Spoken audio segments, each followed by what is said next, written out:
നിങ്ങൾ നാട്ടിൽ ജോലി അന്വേഷിക്കുന്നവരാണോ എങ്കിൽ ഇതാ കേരള ഗവൺമെൻറ് ഒരു സ്കീം വന്നിട്ടുണ്ട്. 18,200 പെർ മന്ത് സാലറിയുള്ള 3 നേരം ഫുഡ്, അക്കോമഡേഷൻ ഫ്രീ, മെഡിക്കൽ കാര്യങ്ങളെല്ലാം വരുന്ന ഒരു സ്കീം വന്നിട്ടുണ്ട്. ഇതിൽ അപ്ലൈ ചെയ്യാൻ വേറെ ഒന്നുമില്ല. ഒന്നെങ്കിൽ ആരെങ്കിലും തല്ലിക്കൊല്ലുക, അല്ലെങ്കിൽ വേറെ എന്തെങ്കിലും ചെയ്യുക, പിന്നെ ഒരു സ്കിൽഡ് ആയിട്ട് എന്തെങ്കിലും ഒരു വർക്ക് അറിഞ്ഞിരിക്കണം, അല്ലെങ്കിൽ അത് അവർ തന്നെ പഠിപ്പിക്കും. വേറെ പ്രശ്നം കാര്യങ്ങളൊന്നുമില്ല.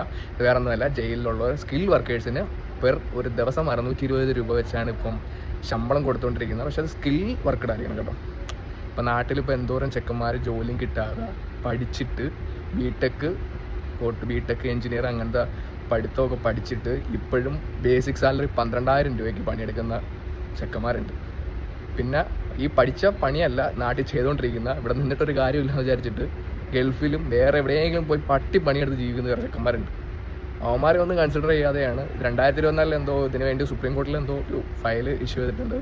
കറക്റ്റ് എനിക്കറിയില്ല. അവന്മാർക്ക് വേണ്ടി, നാട്ടിലെ ചെക്കന്മാർക്ക് വേണ്ടി സംസാരിക്കാതെ ജയിലിൽ എന്തെങ്കിലുമൊക്കെ പോക്കത്തരം കാണിച്ച് പിടിച്ചുകൊണ്ടിട്ടിരിക്കുന്ന അവന്മാർക്ക് ഒരു മാസം 620 രൂപ വെച്ച് കൊടുക്കുകയാണ്. എന്തിനാണ്? അവന്മാരെ വീണ്ടും വെളിയിലോട്ട് അഴിച്ചുവിടാൻ വേണ്ടിയാണ്. കൊള്ളാം, നല്ല കാര്യം.